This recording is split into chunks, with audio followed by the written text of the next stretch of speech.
Shalom Bapak, Ibu, dan rekan-rekan sekalian semuanya. Apa kabarnya hari ini? Ya, senang berjumpa dengan saudara-saudara sekalian, khususnya terutama bagi saya, bisa melayani Bapak, Ibu, dan rekan-rekan di ibadah Maranatha Fellowship hari ini. Kiranya Tuhan Yesus akan menyertai kita di ibadah kita hari ini. Ibadah hari ini mengambil tema kebangkitan Kristus membawa harapan baru, yang akan dilayani oleh Bapak Pendeta Yohanes Bambang Mulyono MTH. Kita akan memasuki saat teduh sebelum kita memasuki ibadah kita pada kesempatan siang hari ini. Mari kita bersaat teduh bersama.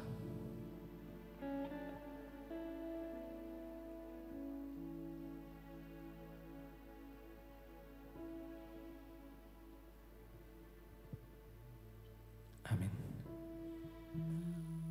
Ibadah hari ini akan mengambil tema kebangkitan Kristus membawa harapan baru dengan ayat pembimbing atau nats pembimbing terambil dari Ibrani 6 ayat 19. Pengharapan itu adalah sauh yang kuat dan aman bagi jiwa kita yang telah dilabuhkan sampai ke belakang tabir. Saya mengundang untuk Bapak, Ibu, rekan-rekan saudara sekalian untuk bangkit berdiri. Kita akan memuji Tuhan. Sebelumnya kita akan melakukan panggilan ibadah.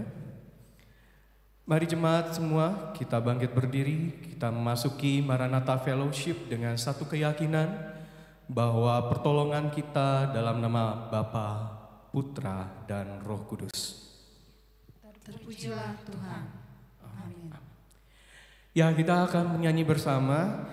Saya percaya ya Bapak Ibu dan rekan-rekan semua, dengan kesibukan kita dan juga dengan keberadaan kita saat ini, kehadiran kita pada siang hari ini itu bukan karena keinginan kita, juga bukan karena kewajiban, tapi semuanya karena kemurahan Tuhan.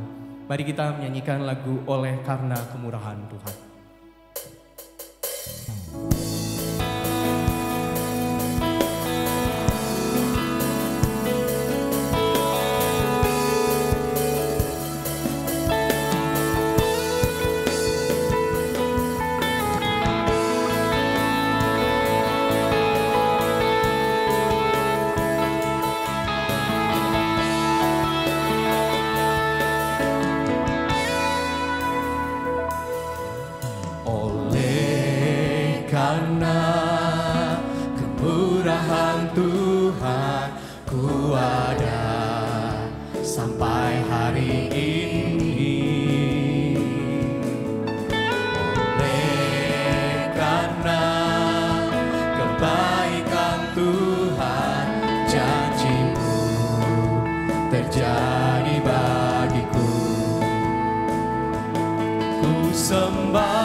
Sembah Kau Tuhan, ku sembah Kau Tuhan, ku mengangkat tanganku, selamanya Kau hebat bagiku.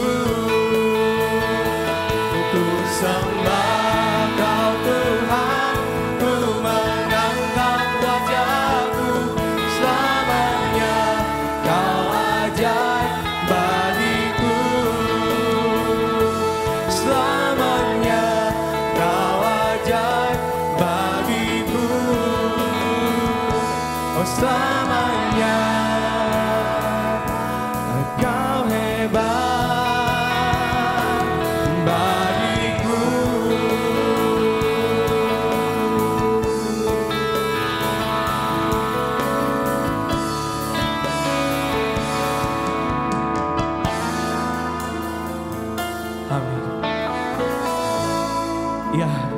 kemurahan Tuhan kita boleh berada di tempat ini. Dan karena kemurahan Tuhan juga kita boleh menolak nafas yang boleh kita dapatkan ketika kita bangun pagi-pagi.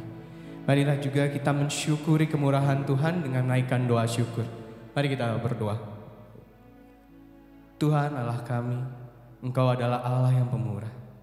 Kami sungguh bersyukur dan berterima kasih ya Tuhan atas kasih dan penyertaan Tuhan saat kami beristirahat malam hari. Dan kini kami dengan kekuatan dan kesehatan yang baru yang Tuhan telah berikan pada kami boleh berkumpul bersama bersekutu di tempat ini. Tuhan yang kiranya memberkati dan menyertai ibadah Maranatha Fellowship pada kesempatan ini. Dari awal, tengah hingga akhir. Kiranya kuasa Roh Kudus menyertai dan memberkati kami semua.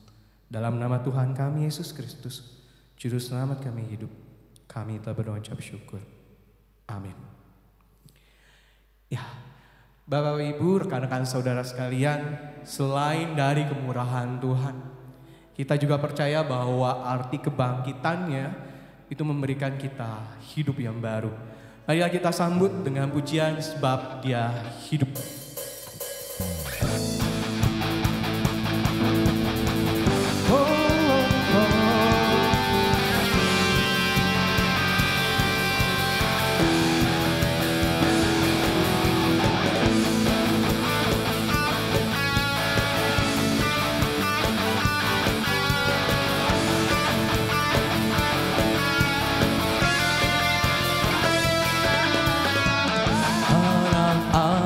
Yesus namanya menyembuhkan, menyucikan, takkan mati, tebus dosaku, kubur kosong membuktikan Dia hidup, sebab Dia hidup, ada hari esok.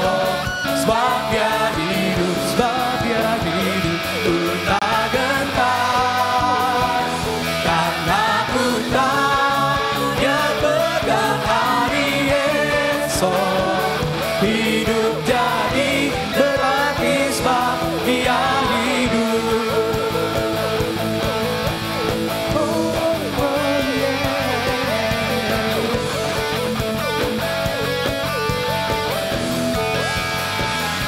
Anak Allah, Yesus namanya menyembuhkan, menyucikan, bahkan mati, tebus dosaku, kubur kosong membuktikan Dia hidup, Dia hidup.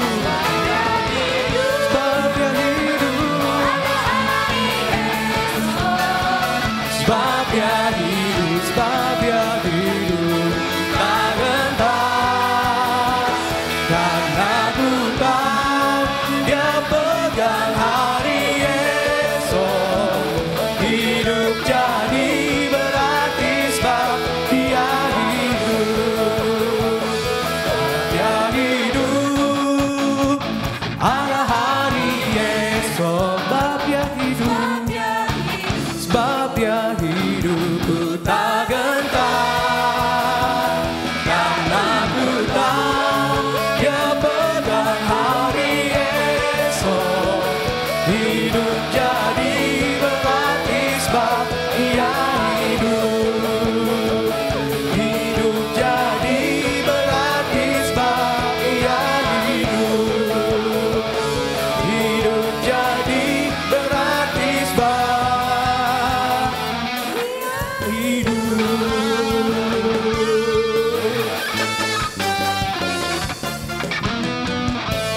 Amin, haleluya ya saudara sekalian ya. Ya puji Tuhan semuanya. Ya karena Tuhan hidup. Ya karena kebangkitannya maka ada kehidupan bagi kita semua. Baiklah saudara sekalian, sebelum kita mendengarkan firman Tuhan, mari kita akan bersama-sama menaikkan pujian dari NKB 130, Hidup yang Jujur.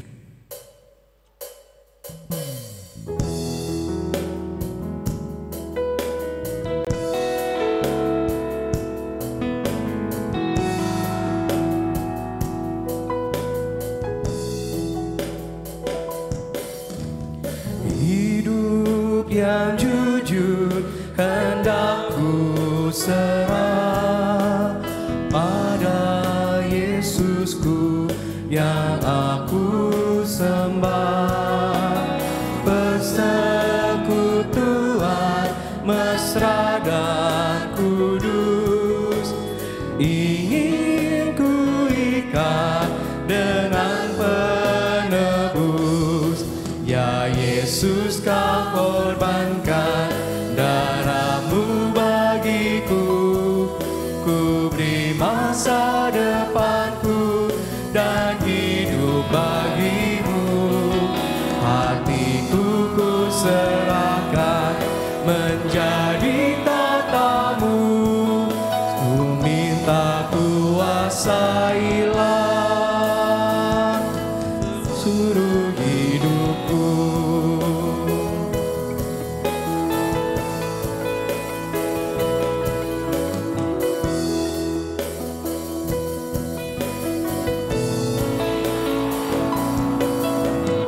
Bagiku Yesus memberi nyawanya, menanggung dosaku di Golgota. Terdorong kasih begitu mulia, seluruh hidup ku beri padanya. Ya Yesus, kau korbankan darahmu bagiku, ku beri masa depanku dan hidup bagimu. Hatiku ku serahkan menjadi tatamu, ku minta kuasailah seluruh hidupku.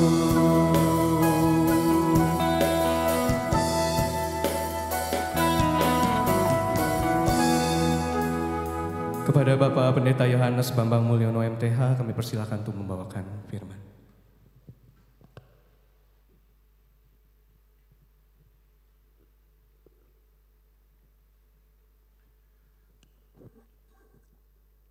Mari kita bersama merendahkan diri, kita akan bersama mendengarkan firman Tuhan. Bapa yang maha baik, kami sebagai gereja masih di dalam masa Paskah.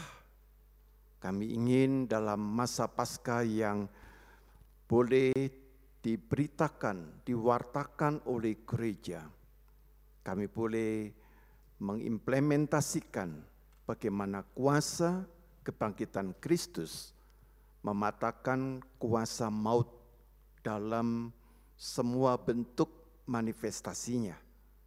Apakah kuasa maut dalam bentuk rasa putus asa, kecil hati, perasaan minder, perasaan tidak berdaya, perasaan ditolak, perasaan kami adalah orang yang gagal, bahkan juga perasaan bahwa kami tidak mempunyai arti. Sebaliknya di dalam Kristus Engkau menyediakan pengharapan yang baru. Kami ingin belajar firman-Mu ya Tuhan, karena itu terangilah kami dengan firman Tuhan, dengan Roh Kudus-Mu. Mampukan kami untuk membuka hati kami sehingga firman-Mu boleh bekerja dan menjadi buah yang menghasilkan kehidupan yang sungguh bermakna. Kami serahkan dalam kuasa-Mu, dalam nama Tuhan Yesus kami berdoa. Amin. Selamat siang teman-teman yang dikasihi oleh Tuhan, Bapak Ibu, Saudara-saudara. Shalom ya bagi kita semua, dan kita akan merenungkan satu tema kebangkitan Kristus membawa harapan yang baru. Mari kita membaca Injil Yohanes pasal 20 ayat 1 sampai dengan ayat 10. Injil Yohanes pasal 20 ayat 1 sampai dengan ayat 10. Demikian firman Tuhan. Pada hari pertama minggu itu pagi-pagi benar ketika hari masih gelap, Pergilah Maria Magdalena ke kubur itu dan ia melihat bahwa batu telah diambil dari kubur. Ia berlari-lari mendapatkan Simon Petrus dan murid yang lain yang dikasihi Yesus dan berkata kepada mereka, Tuhan telah diambil orang dari kuburnya dan kami tidak tahu di mana ia diletakkan. Maka berangkatlah Petrus dan murid yang lain itu ke kubur. Keduanya berlari bersama-sama, tetapi murid yang lain itu berlari lebih cepat daripada Petrus sehingga lebih dahulu sampai di kubur. Ia menjenguk ke dalam dan melihat kain kafan terletak di tanah, akan tetapi ia tidak masuk ke dalam. Maka datanglah Simon Petrus juga menyusul dia dan masuk ke dalam kubur itu. Ia melihat kain kafan terletak di tanah. Sedang kain peluk yang tadinya ada di kepala Yesus tidak terletak dekat kain kafan itu, tetapi agak di samping di tempat yang lain dan sudah tergulung. Maka masuklah juga murid yang lain yang lebih dahulu sampai di kubur itu dan ia melihatnya dan percaya. Sebab selama itu mereka belum mengerti isi kitab suci yang mengatakan bahwa ia harus bangkit dari antara orang mati. Lalu pulanglah kedua murid itu ke rumah. Demikian firman Tuhan bagi kita sekalian. Saudara-saudara yang dikasihi oleh Tuhan, kalau kita diajukan pertanyaan ya, manakah yang paling masuk akal, yang rasional dan yang realistik? Ya, kita punya dua Paskah itu dua momen, ya, Jumat Agung dan Paskah. Yang paling masuk akal yang mana? Yang realistik, kematian Yesus ataukah kebangkitan Yesus? Sejujurnya saudara-saudara, yang perlu diperdalam dalam konteks ini adalah Jumat Agung atau Paskah. Kalau kita lihat di gereja, perayaan Jumat Agung itu selalu lebih meriah. Ya, dimanapun saya melayani, dan saya tahun ini pelayanan yang ke-31 tahun, sudah berkeliling ke Pulau Jawa, itu selalu menempatkan Jumat Agung itu lebih semarak, lebih hikmat. Ya. Dan orang lebih dapat menerima Jumat Agung itu sebagai satu peristiwa yang dianggap lebih realistik, ya, lebih rasional. Ya. Dan kalau kita berbicara mengenai Paskah, saudara-saudara, kebangkitan.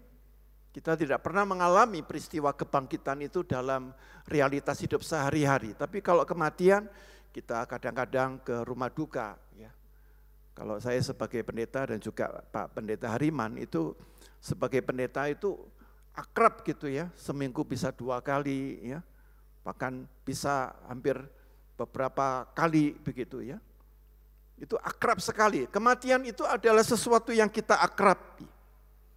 Dan Paskah sesungguhnya itu ya sulit dibayangkan. Ya. Sehingga ada orang bilang jangan-jangan jantungnya iman Kristen itu, Paskah itu sebenarnya adalah tahayul. Ya. Lebih tepat dalam tahayul itu Paskah yang merupakan kebangkitan Yesus dianggap merupakan kepercayaan irasional. Karena orang modern ketika diajak berbicara mengenai kebangkitan, mereka mengatakan itu tidak make sense. Ya. Tidak rasional. Nah, kita juga dalam relasi dengan umat yang berbeda iman akan mempertanyakan juga, masa bisa itu? Ya, apakah sama dengan itu yang di China itu, apa itu mayat yang bergerak itu? Namanya apa itu? Bukan vampir ya. Apa? Ada yang tahu teman-teman kalau yang di Cina itu, film Tiana itu ada film yang bergerak itu ya? Ya, vampir juga ya, betul ya. Oke deh. Ya, terserahlah namanya apa saja gitu ya. Tapi di Indonesia itu ya ada namanya itu ya, yang hidup itu ya jailangkung begitu. Nah, saudara-saudara yang dikasihi oleh Tuhan, bagaimana kita harus menjawab itu ya? Menjawab keraguan itu, bagaimana kita menjelaskan peristiwa kebangkitan Kristus.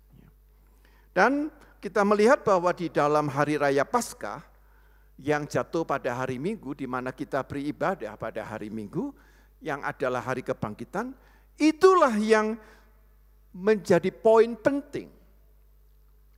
Dan di dalam konteks itu dapat disebut secara gamblang, peristiwa Paskah itu merupakan peristiwa yang transrasional. Mungkin kata ini tidak terlalu familiar. Tapi ini adalah kata yang mungkin lebih tepat mewakili kata kebangkitan Yesus sebagai peristiwa transrasional. Dan untuk itu kita harus melihat bagaimana tiga pola berpikir manusia. Manusia itu selalu berpikir dengan tiga cara ini. Yang pertama, dia akan berpikir secara rasional yang mengandalkan kemampuan kognitif yang logis. Dan dia dilatih, ya seperti saudara ini dilatih bagaimana membuat argumentasi, alasan yang kuat. Tetapi masyarakat yang tidak berpendidikan, itu rata-rata memiliki pola pikir yang kedua. Pola pikir yang irasional, yang tahayul. Ya. Dulu waktu kecil di kampung itu saya diingatkan, jangan makan di depan pintu. Ya. Jangan menyapu rumah setelah jam 6, nanti rezekinya berkurang. Ya. Kalau orang bangun rumah, jangan lupa itu diletakkan di atapnya itu sebelum dipasang genting. Ya, buah-buahan, sesajen, supaya apa? Siluman yang monster yang namanya Betorokolo itu tidak memangsa orang yang tinggal di bawahnya. Ya, itu adalah cara berpikir yang irasional. Namun tidak demikian dengan cara berpikir yang transrasional, saudara. Cara berpikir yang transrasional itu namanya trans, bukan irasional, tapi dia melampaui kapasitas kemampuan rasionalnya manusia. Jadi dia melampaui, ya, atau dalam bahasa kerennya itu transcendent, beyond, melampaui. Sehingga transrasional itu adalah sikap berpikir yang terbuka untuk memahami misteri yang belum bisa dipecahkan oleh pemikiran kognitif. Tidak bisa dipecahkan bukan berarti tidak ada. Ada tapi belum bisa disingkapkan. Nah, saudara-saudara, maka kita bagaimana harus menghidupi tiga pola berpikir ini? Tentunya kita tidak boleh menggunakan pola berpikir yang irasional. Yang harus kita lakukan adalah berpikir yang rasional dan transrasional. Jadi orang percaya, orang Kristen itu, bahkan seharusnya semua orang beragama itu dimensinya harus hanya dua ini saja. Jangan ditambah yang irasional. Yang rasionalitas dan yang transrasional. Ya, kita harus berpikir rasional, kita harus kritis, kita objektif, kita harus faktual.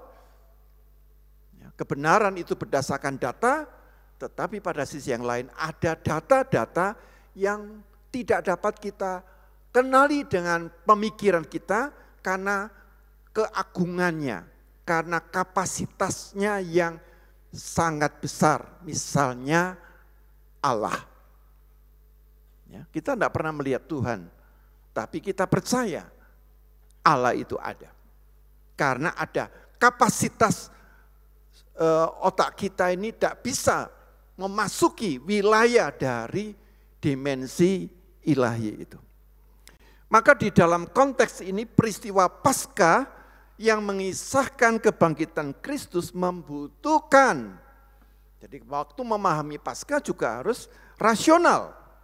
dan sikap iman yang transrasional. Ya.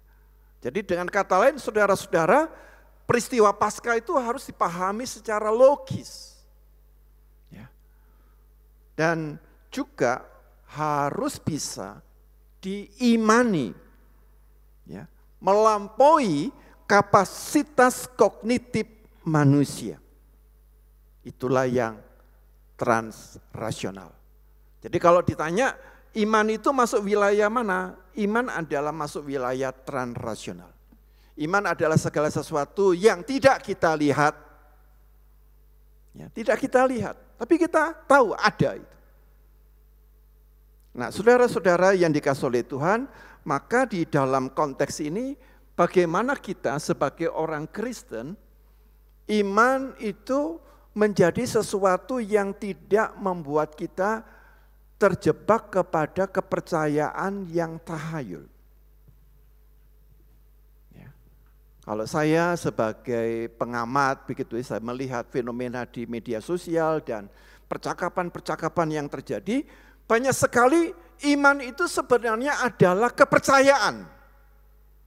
Iman bukan kepercayaan. Iman itu faith, kepercayaan itu belief. Ya, beda antara kepercayaan dan iman. Iman mengandung sesuatu yang rasional sekaligus transrasional. Nah, oleh karena itu dapat dikatakan rasional itu harus ada komanya. Ya. Kalau kita hanya rasionalitas saja, orang kita harus menjadi orang rasional, kan kita adalah orang yang berpendidikan. Tanpa iman, maka dia akan menjadi rasionalisme. Ya, itulah yang dianut oleh kelompok agnotis, oleh ateis. Ya, dia butuh iman, yang penting berpikir rasional saja. Ya, ya seperti Descartes, dia berkata, cogito ergo sum, aku berpikir maka aku ada. Nah, kalau kita tanya begitu, kita balik aja kepada Descartes.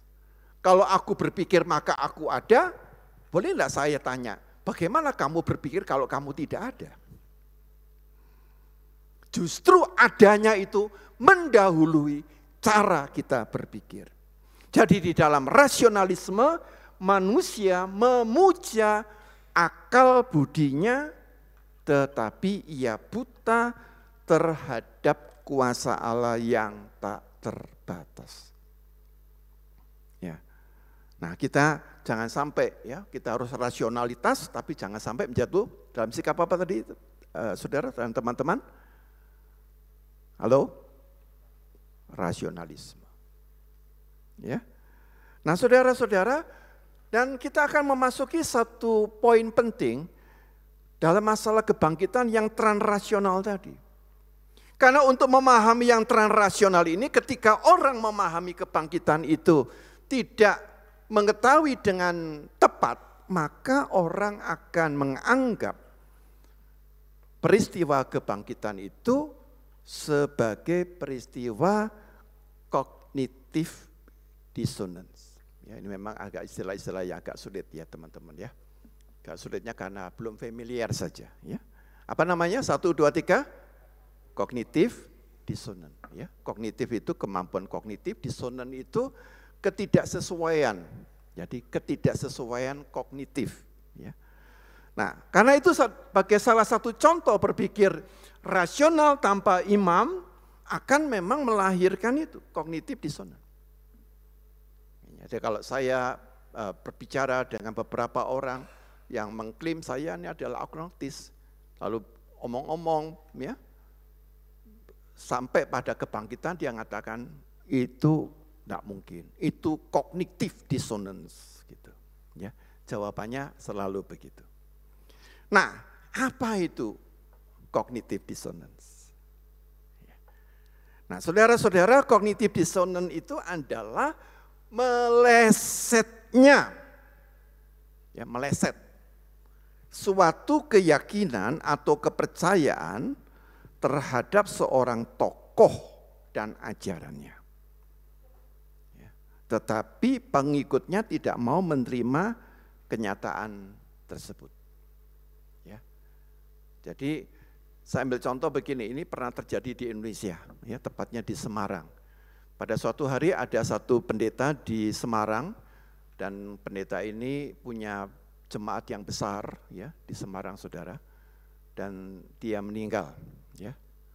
Nah, persoalannya adalah jemaat dan keluarga ini memutuskan tidak akan mengumumkan dan tidak akan memakamkan, karena percaya pendeta ini akan bangkit. Maka jemaat ini mengadakan puji-pujian, ya, di sekeliling jenazah ini dengan harapan apa? Bangkit gitu ya. Enggak mungkin orang sehebat ini mati, itu enggak mungkin. Ya. Jadi ditunggu sampai 3 hari, saudara.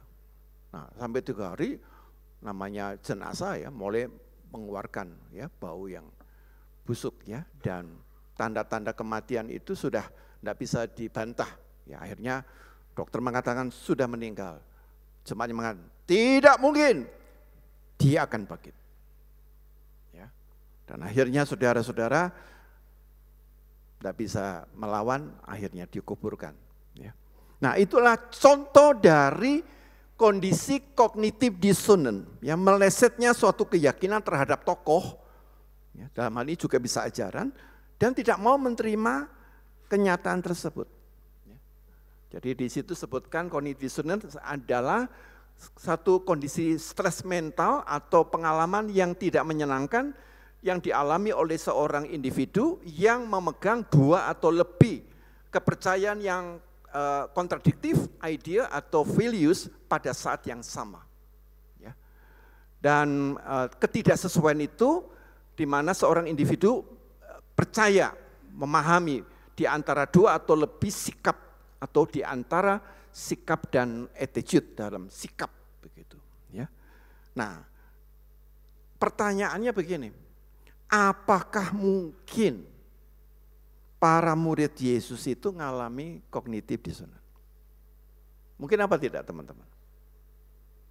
Ya, kalau saya mengatakan mungkin, gitu. Ya, jadi kita jujur dulu, kemungkinan itu ada. Ya. Dalam konteks pemikiran kebangkitan Kristus pada hari Paskah, bisa, katakan bisa loh ya, nanti saya jawab. Mengalami kognitif dissonance artinya begini, mereka kan punya harapan, seperti jemaat ini, bahwa orang ini luar biasa. Kok dia meninggal, dan meninggalnya disalib lagi. Maka bisa terjadi, dia pasti bisa bangkit. Bisa, gitu. Nah, tapi juga jangan goncang dulu imannya, ya. Tapi saya akan jelaskan apa itu, ya, kondisi itu. Kalau kita teliti, kognitif dissonance itu punya kelemahan. Ya, nanti kita akan ukur bagaimana mengukur kebangkitan Yesus itu kalau memang itu faktual dan bukan kognitif dissonance. Jadi kelemahannya adalah kognitif dissonance itu hanya dialami orang yang sedang stres. Tapi kalau ditanya, apakah para murid Yesus tidak stres? Stres. Apakah mereka tidak frustasi? Frustasi. Di dalam stres dan frustasi itu, para murid Yesus bisa dibakar seperti semangatnya jemaat di Semarang ini, sehingga kepercayaan mereka menjadi meleset, lalu mereka menjadi orang-orang agresif dan fanatik, lalu dalam agresif dan fanatiknya itu mengatakan untuk ngobati stresnya itu, Yesus itu bangkit. Nah, kalau kita tidak bisa menjawab seperti ini kan kadang-kadang dihajar oleh orang-orang yang tidak seiman dengan kita, ya kan? Bagaimana kita harus menjawab masalah ini, ya? Jadi poin pertamanya yang harus kita ketahui adalah kognitif dissonance itu fakta bertentangan dengan kepercayaan. Dia bertolak belakang, tidak bisa menerima fakta. Nah, tetapi mari kita uji.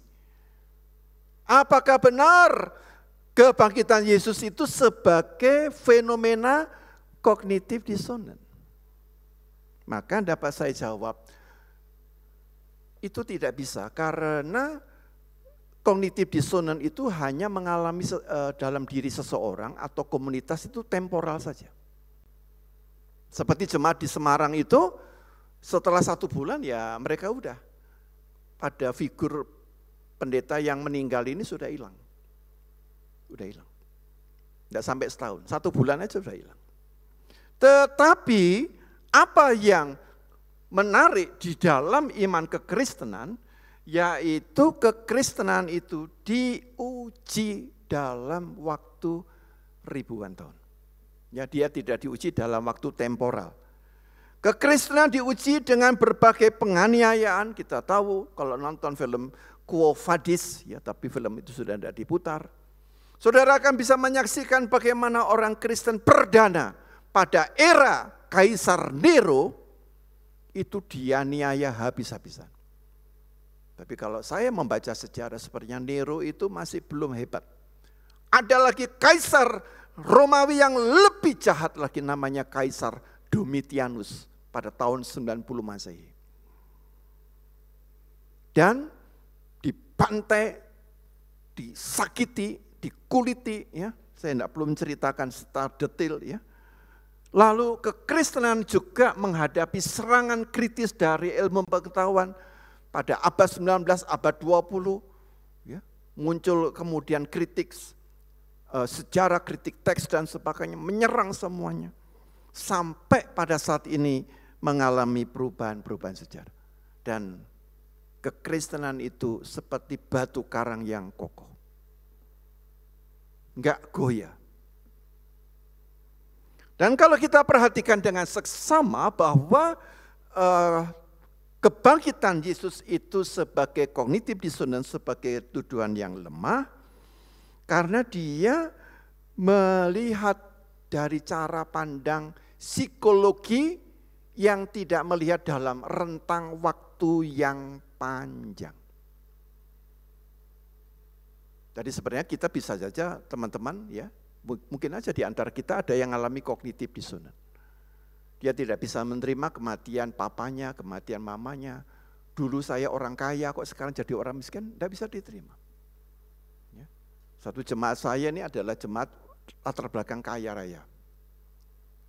Lalu ayahnya ini tanpa sepengetahuan keluarga itu kawin lagi.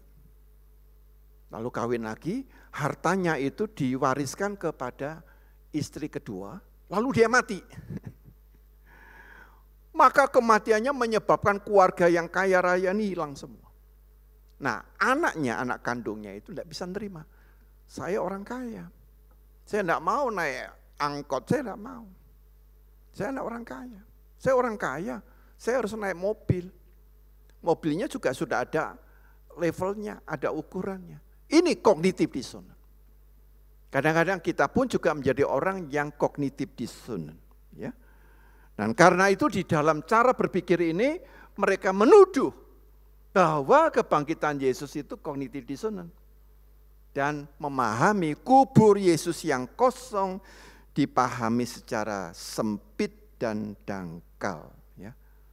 Jadi apa yang dapat kita simpulkan, kognitif dissonance itu menimbulkan distorsi terhadap iman Kristen. Jadi kalau kita tidak bisa memahami itu, maka kita akan mulai goyah. Untuk apa saya ke gereja ternyata Yesus itu hanya kognitif dissonance. Ya. Di situ ada penyimpangan dan pemutarbalikan suatu fakta. Ya. Kalau saya lihat dalam problem-problem kita, ya, di dalam universitas, di dalam keluarga dan sebagainya, organisasi, itu seringkali masalahnya di sini, distorsi pesan. Pesan itu nilainya 100 dibelokkan menjadi nilainya itu 30. Dimasukkan unsur-unsur yang sangat subjektif. Ya, hati-hati teman-teman. Ya. Nah, oleh karena itu dapat dikatakan bahwa teori kognitif dissonance itu merupakan upaya penyesatan agar umat berpaling dari Kristus yang bangkit. Ya. Jadi orang ini seakan-akan rasional, saya ini orang pinter, terpelajar gitu kan. Lalu pakai teori ilmu psikologi, ya. Tapi sebenarnya dapat disebut teori psikologi itu, yang sains tadi itu sebenarnya adalah pseudoscience. Ilmu pengetahuan yang palsu. Di dalam ilmu pengetahuan yang palsu, ya pseudoscience itu beda dengan sains, ya, mungkin tidak terbaca. Kalau pseudoscience itu menghindari kepalsuan. Tapi kalau sains, dia mengklarifikasi kepalsuan. Pseudoscience mengatakan vagueness in measurement. Jadi dia mengkaburkan ukuran. Kalau sains akurat, dia tepat dalam mengukur. Kalau pseudoscience itu adalah kesalahan itu tidak terbukti sebagai kebenaran, kalau sains yang tak terbukti sebagai kesalahan adalah kesalahan itu sendiri, tak terbukti. Kalau pseudoscience mengatakan confirmation bias, ya, konfirmasi yang membias, ya. Kalau saya mengatakan tidak, tekanannya justru kepada sanggahan, bisa menyanggah. Kalau pseudoscience mengatakan lack of parsimony, ya parsimony ini satu istilah yang hanya dikenal di dalam dunia biologi.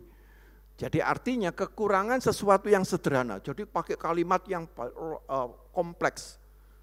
Kadang-kadang kalau ujian itu begitu. Makin banyak kalimat yang tambahan-tambahan itu biasanya banyak salahnya. Gitu. Jadi kesederhanaan itu menunjukkan pada sesuatu yang akurat. Nah, tidak demikian sains. Dia memprioritaskan sebuah kesederhanaan ide yang kuat. Kalau pseudoscience juga membalik beban untuk pembuktian, kalau sains justru dia mau membuat satu claimer, satu kejelasan, tapi bukan kritik. Kira-kira seperti itu. Ya, mudah-mudahan ketangkap teman-teman ya. Nah, lalu bagaimana pesan dari kubur Yesus ini? Kalau kita perhatikan di dalam kubur Yesus itu ada 3 aspek di sana. Yang pertama adalah batu terguling, 2 kain kafan, dan yang ketiga perjumpaan dengan Yesus yang bangkit. Ya. Jadi kebangkitan ini ada 3 poin yang penting. Ya. Nah, batu terguling, saudara-saudara, kalau kita perhatikan maka mengapa harus terguling? Kan Yesus bisa keluar dengan tubuhnya melewati ruang, kenapa harus terguling? Terguling itu adalah sebuah tanda bahwa mayat Kristus itu telah tidak ada. Jadi kalau dia hanya keluar saja, ya, menggunakan tubuh ilahinya, maka dianggap bahwa kebangkitan Yesus itu sebagai dongeng. Ya. Kemudian kalau kita tadi baca kain kafan yang tergulung. Ya. Jadi sebenarnya menarik ya kalau saya baca di dalam teks bahasa Inggris ataupun dalam bahasa Yunani itu, kain kafan Yesus itu kan orang Yahudi itu kan begini Bapak Ibu. Jadi kain kafan itu kalau kita meninggal ya, digulung dipakai kain yang panjang, kita terus diputer gitu. Ya. Nah, kalau saya baca idenya itu pada waktu Yesus bangkit, kain kafannya itu tidak terbuka. Jadi seperti orangnya ini keluar dari kain kafan. Mengerti ya? Nah karena itu yang disebut kain kafan Turin. Ya, kain kafan Turin. Dan kain kafan Turin ketika dibuka, kelihatan semua. Oh ini memotret bagian punggungnya, bagian kaki, bagian tangan, bagian kepala begitu. Dan kenapa kok bisa motret seperti itu? Nah ini saya ambil aja satu pendapat. Ya. Jadi ketika Yesus bangkit itu dengan tubuh ilahinya, kan dia ditutup, digulung kain kafan itu, ada satu kekuatan cahaya yang begitu besar. Ya, tentunya harus pakai seperti fisika gitu kan. Ya. Tanda petik seperti cahaya, tanda petik loh ya, ini mirip-mirip aja supaya gampang. Seperti tenaga nuklir gitu. Jadi ketika dia bangkit begitu, maka dia memotret dari dalam tubuhnya ke kain kafan itu. Bisa nangkap ya? Itu teorinya seperti itu, saya belum bisa membuktikan, tapi cara berpikirnya seperti itu. Dan yang ketiga adalah perjumpaan dengan Yesus yang bangkit. Dan Yesus yang bangkit itu menampakkan diri selama 40 hari. Ya, dia tidak hanya nampakkan 1 hari selesai, 40 hari. Ya. Nah, tadi kita bisa melihat bahwa di dalam kubur Yesus yang bangkit ini, poin penting. Ya, ini untuk melawan satu pemikiran dari Ahmadiyah. Ya, Ahmadiyah mengatakan bahwa Yesus itu disalib, tapi dia itu bukan bangkit, tapi dia siuman. Dalam siuman dia kemudian dorong kuburnya itu, lalu kubur itu terbuka. Nah, bukan konsep itu. Karena konsep itu dibantah dengan poin yang kedua tadi. Kain kafan tergulung. Dan itu seringkali saya mengatakan untuk memahami kebangkitan Yesus, lihatlah peristiwa transfigurasi Yesus. Tanpa memahami transfigurasi Yesus, maka saudara sangat sulit memahami Yesus yang bangkit. Dan yang ketiga, perjumpaan yang mengubahkan. Jadi mengubahkan. Dan catatan yang penting di dalam 1 Korintus 15 ayat 6, mari kita baca bersama-sama. 1, 2, 3. Sesudah itu, ia menampakkan diri kepada lebih dari 500 saudara sekaligus. Kebanyakan dari mereka masih hidup sampai sekarang, tetapi beberapa di antaranya telah meninggal. Ya. Jadi tadi dibaca dalam 1 Korintus 15 ayat 6 menyatakan bahwa pada 500 orang. Nah, kalau saya nampakkan ya didatangi roh begitu satu orang, ya saya ini sedang kena ilusi. 500 orang ini jumlahnya ini melebihi ini berapa ini ya. Paling 100 sekian ya. Ini 500 orang. Dan disampaikan dalam berbagai cara. Maka mereka menjadi saksi yang hidup bahwa Yesus sungguh-sungguh bangkit dari kematian dengan tubuh jasmaninya. Tapi tubuh jasmani yang ilahi.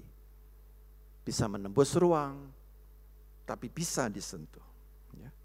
Nah, jika demikian maka kita bisa melihat bahwa kebangkitan Yesus bukan kognitif dissonance. Menjadi dasar pengharapan yang kokoh. Ya. Sehingga Rasul Paulus berkata, tetapi andai kata Kristus tidak dibangkitkan, maka sia-sialah kepercayaan kamu. Bahkan juga sia-sialah imanmu. Dan kamu masih hidup dalam dosamu. Nah, maka saudara-saudara kita sebagai sivitas akademika, ya apakah ini dosen, karyawan, dan juga mahasiswa, kita saat ini sedang berhadapan dengan satu masalah, yaitu pengharapan. Karena itu poin penting adalah bagaimana kebangkitan Kristus menjadi sebuah dasar pengharapan kita. Jangan kecil hati menghadapi manifestasi kematian dalam berbagai bentuk. Ya, kecil hati, tidak berharga, pingin mati, ya, pingin melukai diri sendiri.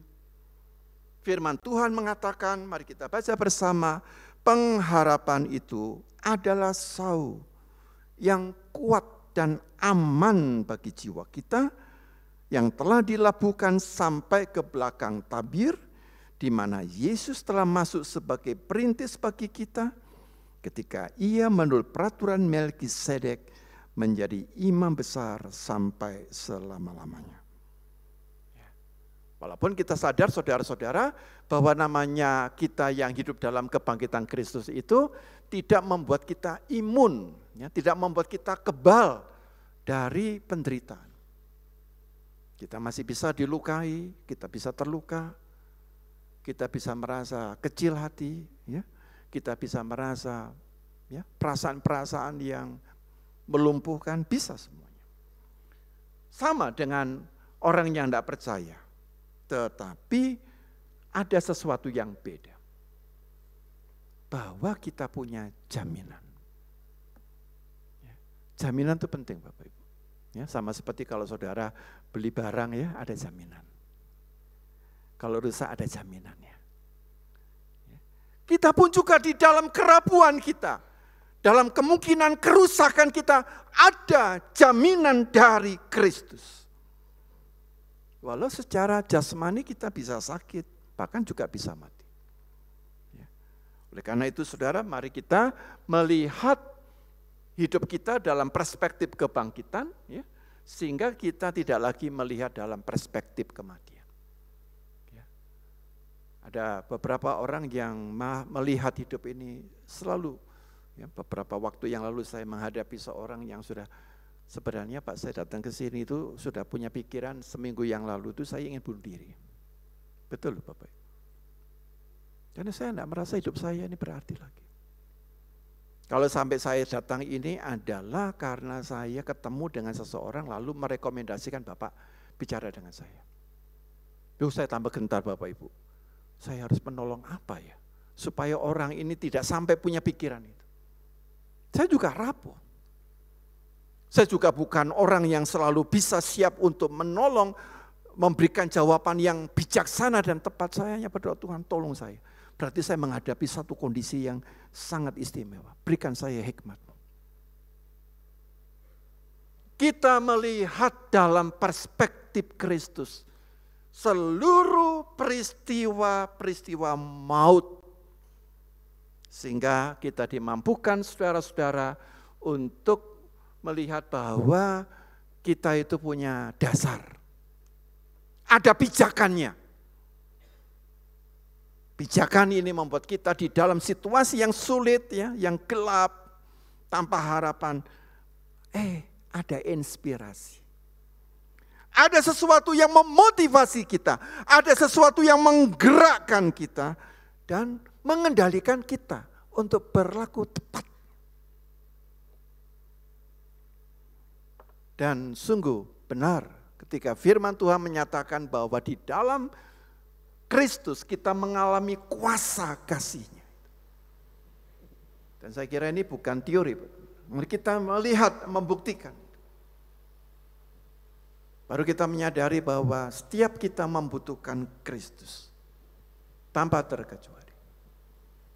Nah, sikap kasih yang oleh karena kasih Kristus itulah yang tidak bisa dipadamkan, ya, oleh apapun, ya, oleh kemiskinan, oleh kekurangan, oleh kondisi cacat. Kita selalu diingatkan ada sesuatu yang lebih besar, kuasa yang menopang kita. Itu sebabnya saya memberikan satu statement. Kebangkitan Kristus membawa pengharapan yang baru. Tuhan memberkati dan menolong kita. Amin.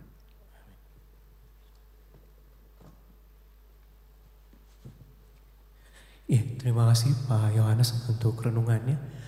Bapak Ibu Saudara sekalian, kita akan masuki diskusi interaktif.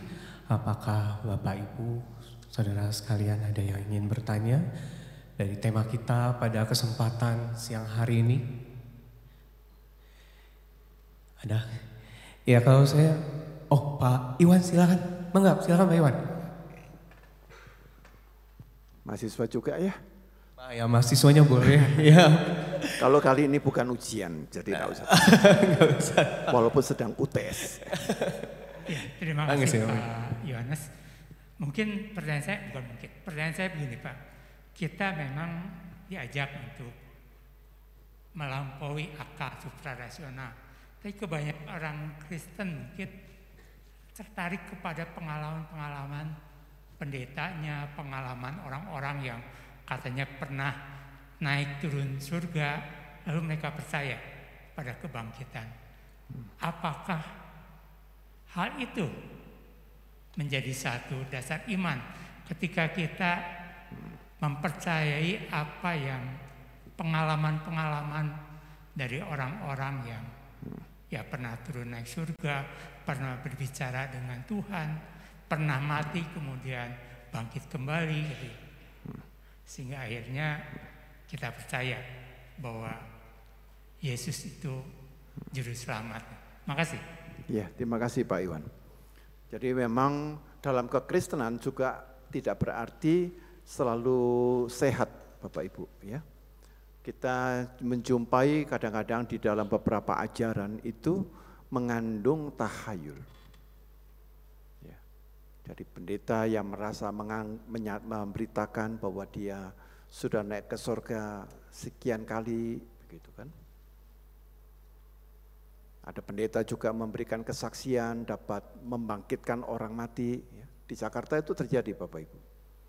Jadi ada satu rumah duka, ini meninggal gitu. Pendetanya kebetulan saya tahu gitu ya, bukan kenal tapi saya tahu.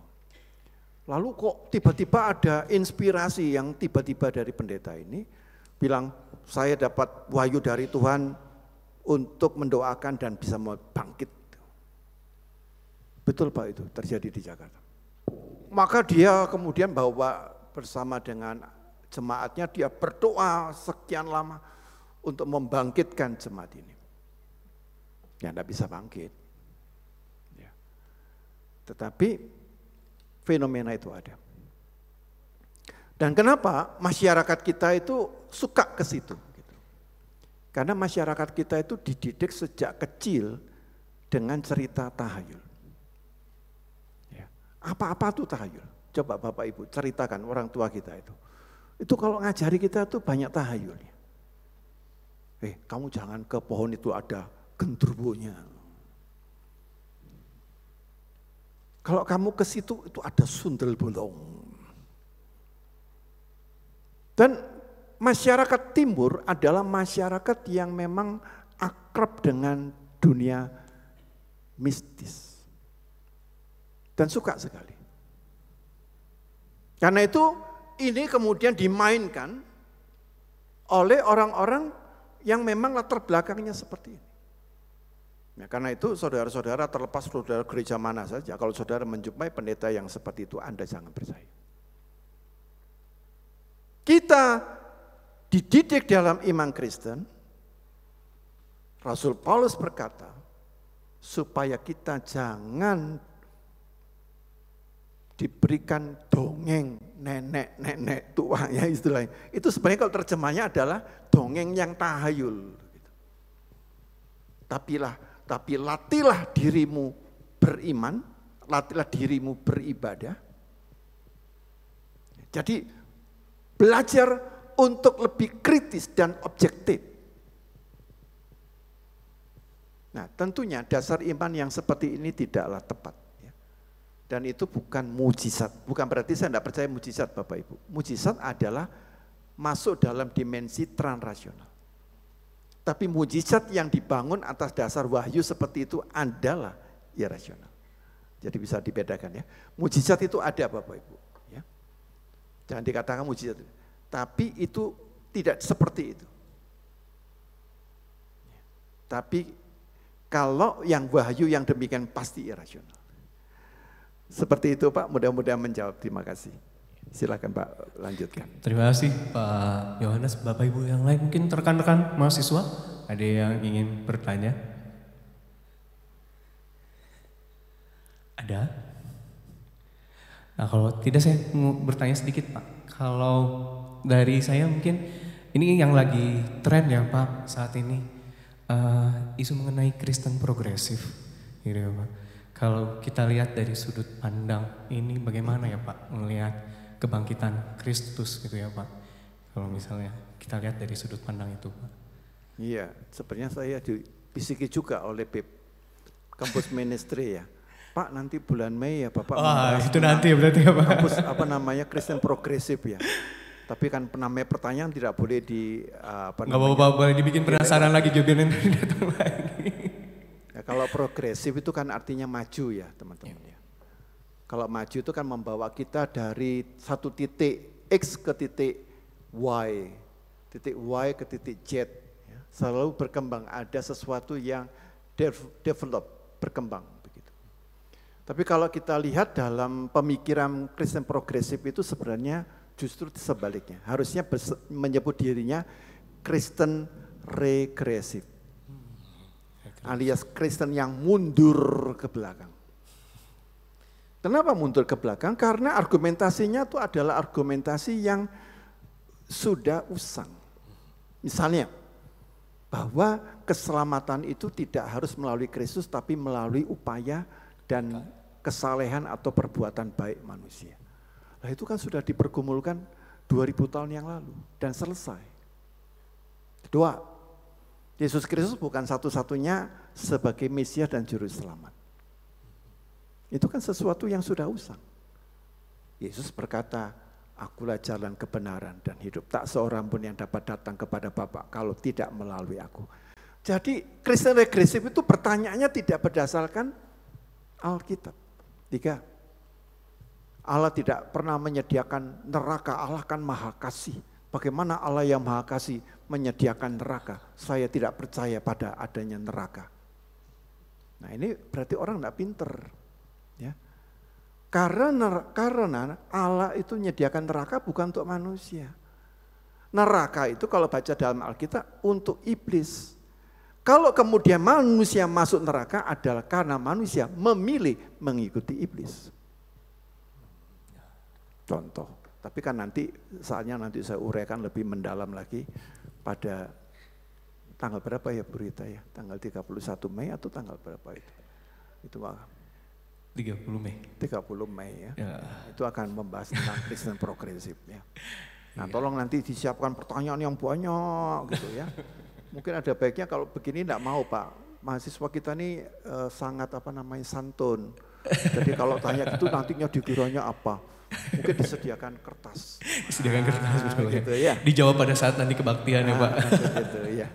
Begitu Pak. Iya, terima kasih Pak Yohanes. Baik, rekan-rekan Bapak Ibu, masih ada yang ingin bertanya?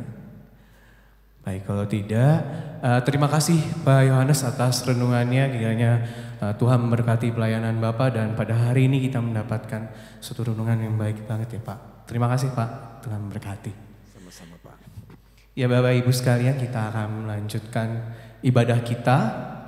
Kita akan mendengarkan persembahan pujian dari kami keluarga besar Fakultas Bisnis.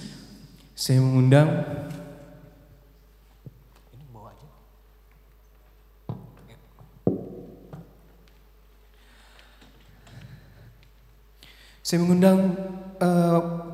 Bapak Ibu dari keluarga Fakultas Bisnis mungkin untuk bergabung bersama.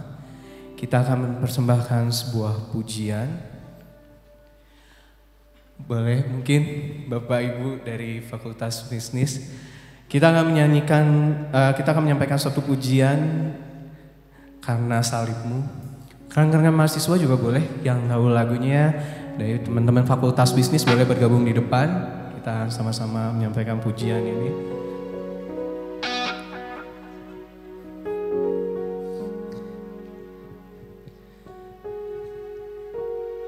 Baik.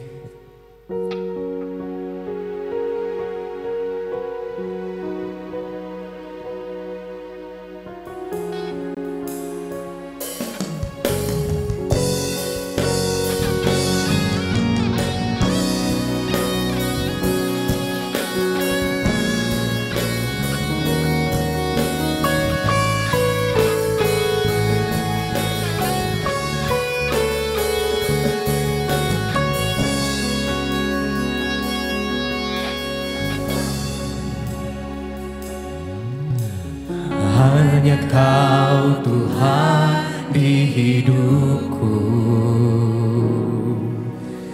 Kau berikan hidup yang baru. Darah-Mu menyucikan, pulihkan hatiku. Ku nyatakan Kaulah segalanya.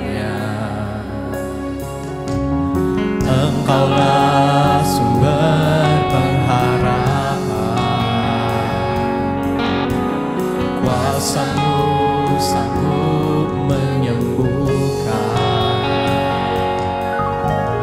Jiwaku berserah hanya kepadamu, Yesus, Kaulah segalanya.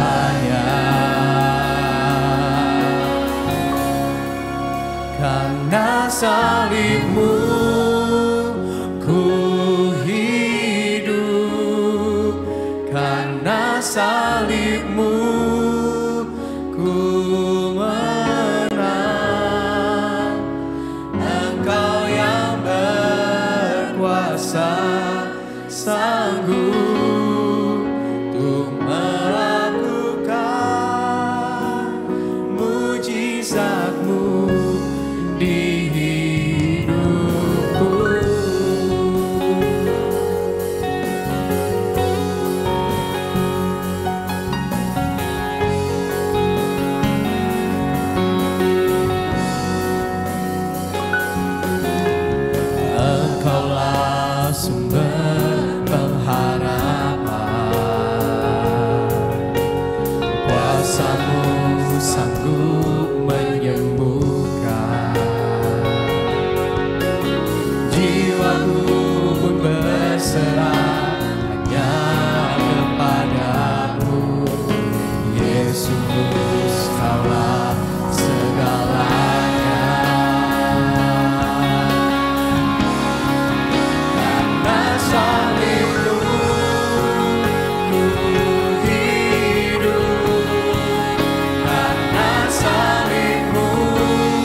Saya mengundang mungkin Ibu Santi Setiawan tetap di sini Bu, di panggung.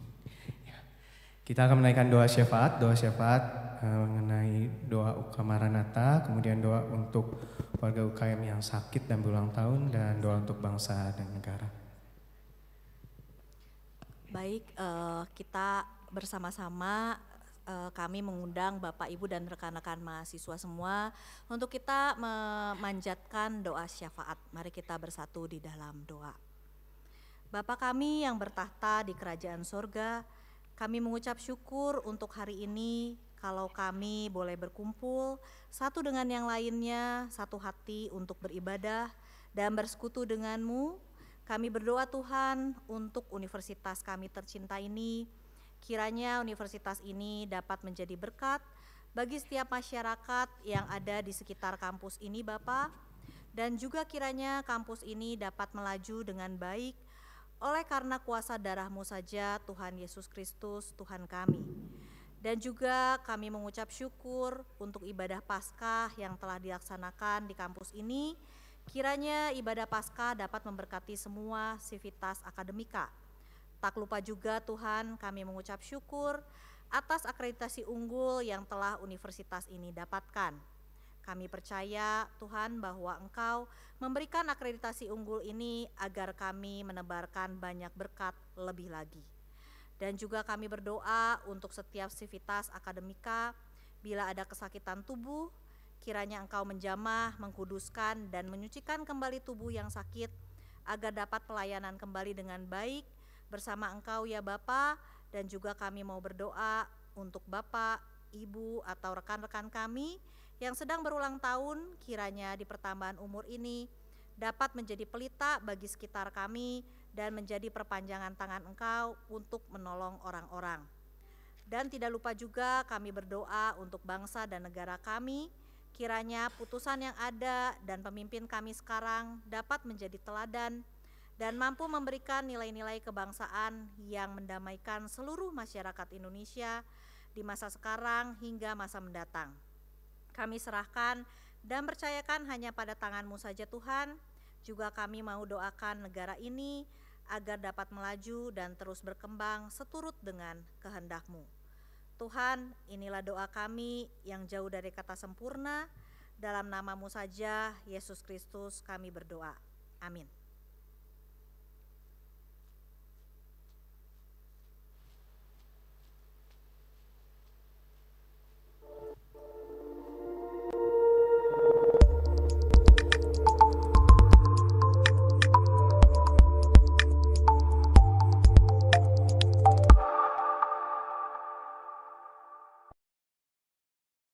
Hello guys, welcome back to Maranatha Fellowship minggu ini. Kami akan menyampaikan beberapa informasi di antaranya. Bapak, Ibu, dan Saudara sekalian, jangan lupa saksikan Inspirasi Maranatha setiap hari Senin pukul 7 malam di platform YouTube Universitas Kristen Maranatha, dan bisa juga diakses melalui platform YouTube Ice Dream Studio. Bapak, Ibu, Saudara sekalian, jangan lupa juga saksikan Ice Podcast dengan host terkece kita, Bapak Pendeta Hariman, di platform YouTube Ice Dream Studio tiap hari Selasa pukul 7 malam. Teman-teman mahasiswa, Bapak, Ibu, dan rekan-rekan, mari sama-sama kita merenungkan firman Tuhan setiap harinya, dan renungan dapat disaksikan di Instagram bpk.maranatha dan platform YouTube Ice Dream Studio. Untuk teman-teman mahasiswa, rekan-rekan saudara, dan Bapak Ibu yang rindu untuk melayani, Bapak Ibu bisa mendaftarkan diri melalui nomor WhatsApp yang tertera di layar. Kami mengucapkan selamat ulang tahun untuk Bapak, Ibu yang berulang tahun di bulan ini ataupun di minggu ini. Kiranya Tuhan memberikan sukacita, berkat yang melimpah, serta damai sejahtera yang daripada Tuhan. Kami juga mengajak Bapak Ibu yang memiliki keinginan untuk pelayanan di bidang suara. Bapak Ibu bisa ikut latihan Seraphim Choir setiap hari Selasa pukul 4 sore di studio Seraphim GWM lantai 1. Mari Bapak Ibu, kita membangun iman kita tidak hanya melalui renungan dan ibadah, tetapi juga sharing dengan sesama melalui program cell group. Apabila ada hal yang ingin ditanyakan, dapat menghubungi nomor WhatsApp di bawah ini, atau bisa langsung datang ke Badan Pelayanan Kerohanian di GAP lantai 2.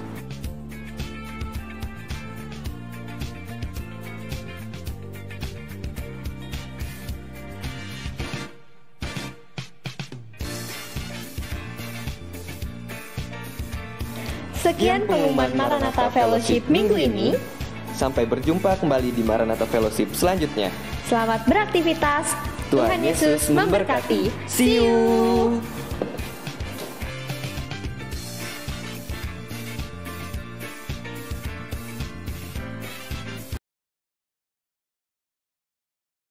Bapak Ibu sekalian, sebelum kita mengakhiri ibadah kita hari ini, sampaikan bahwa Sekolah Kristen Hidup Baru Cimulet Bandung total persembahan yang dihimpun dari aksi puasa Tridung dan ibadah Paskah UK Maranatha sebesar 9.933.000 akan diserahkan untuk Sekolah Kristen Hidup Baru di Cimulet Bandung. Terima kasih atas partisipasi Bapak dan Ibu semuanya. Tuhan Yesus memberkati. Ibadah Maranatha Fellowship pada tanggal 3 Mei 2024. Kami juga mengundang Bapak, Ibu, Saudara-saudari sekalian untuk menghadiri ibadah Maranatha Fellowship minggu depan yang akan dibawakan oleh atau dilayani oleh Pendeta Suryaman dengan tema kebenaran sebagai ukuran. Dan juga bagi Bapak, Ibu, rekan-rekan saudara sekalian yang juga rindu untuk melakukan pelayanan, nah bisa mendaftarkan pelayanannya melalui pendaftaran fellowship. Ya, Bapak Ibu bisa men-scan QR yang ada terletak di depan. Ya. Nah, waktunya cuma 20 detik. Ya, berharap Bapak Ibu rindu untuk melakukan pelayanan, silahkan boleh men-scan QR yang ada di belakang saya.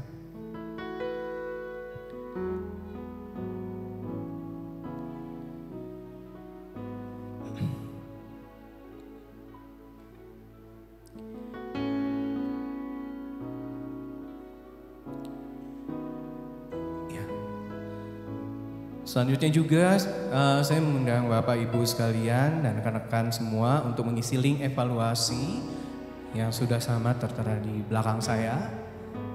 Begini dikit ya. Untuk dapat di-scan. Waktunya juga 20 detik. Ya. Semoga pelayanan kita makin lebih baik lagi.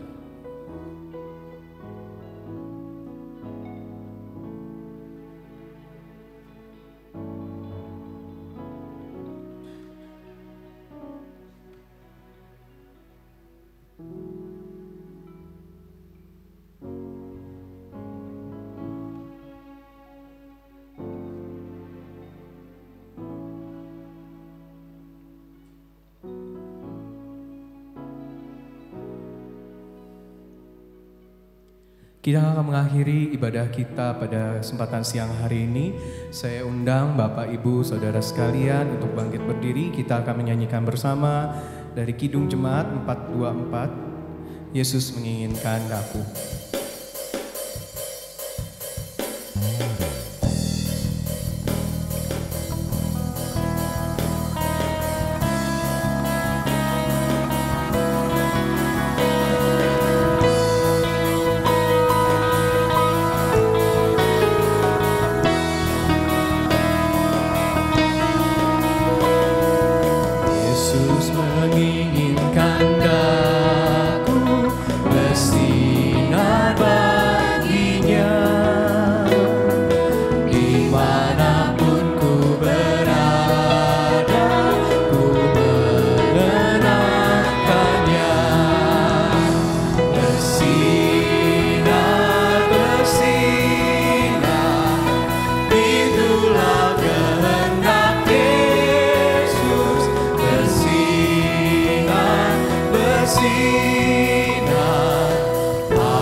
Bersinar, aku bersinar.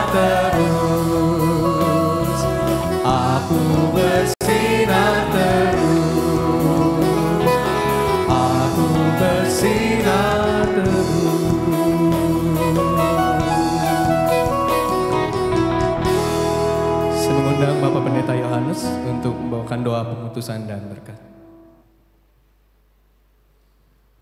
Mari kita merendahkan diri kita untuk menerima berkat Tuhan. Mari kita imani kebangkitan Kristus membawa pengharapan yang baru. Mari kita lepaskan setiap pemikiran yang irasional dan tahayul. Mari kita letakkan hidup kita atas dasar sikap yang rasional tetapi juga transrasional. Oleh karena itu saudara, dengan kuasa kebangkitan Kristus mari kita lakukan tugas kita dengan setulus hati kita, dengan segenap hati kita. Mari kita persembahkan hidup kita untuk kemuliaan Allah di dalam Kristus. Terimalah berkat Tuhan.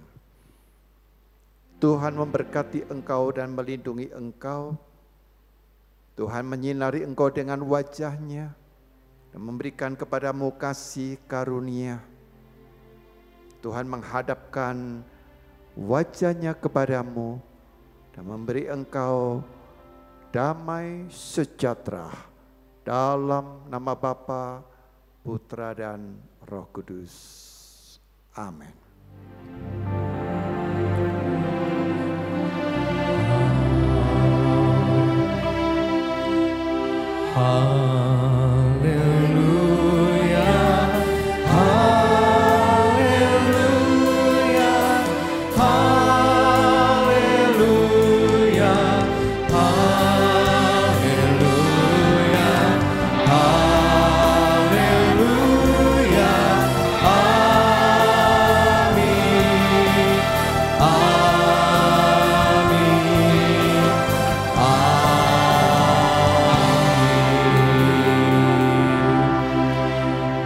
Sekalian dipersilakan duduk untuk mengambil saat teduh. Terima kasih atas kehadirannya. Tuhan berkati. Buat yang ujian, semoga ujiannya lancar. Terima kasih untuk semuanya. Tuhan menyertai kita semua. Kita bertemu lagi pada ibadah Maranatha Fellowship minggu yang akan datang.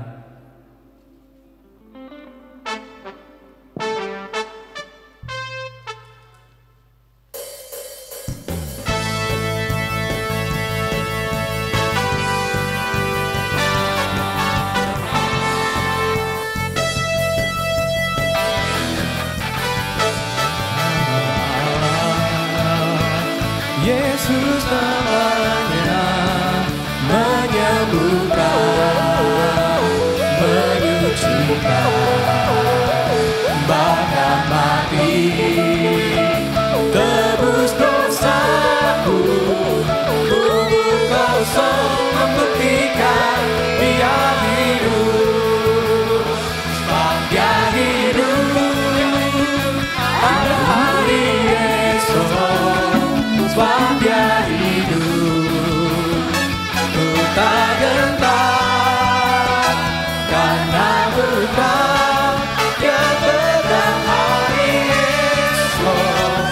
Hidup jadi berarti sebab Dia hidup. Oh iya.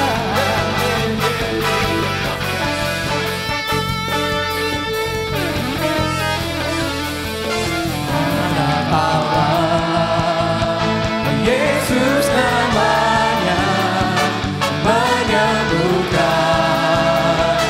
menyucikan, bahkan mati, tebus dosaku, kubur kosong membuktikan Dia hidup, sebab Dia hidup pada hari esok. Sebab Dia hidup, ku tak gentar, karena ku tahu Dia pedang hari esok. Hidup jadi berarti sebab Dia hidup. Hidup jadi berarti sebab Dia hidup. Hidup jadi berarti sebab Dia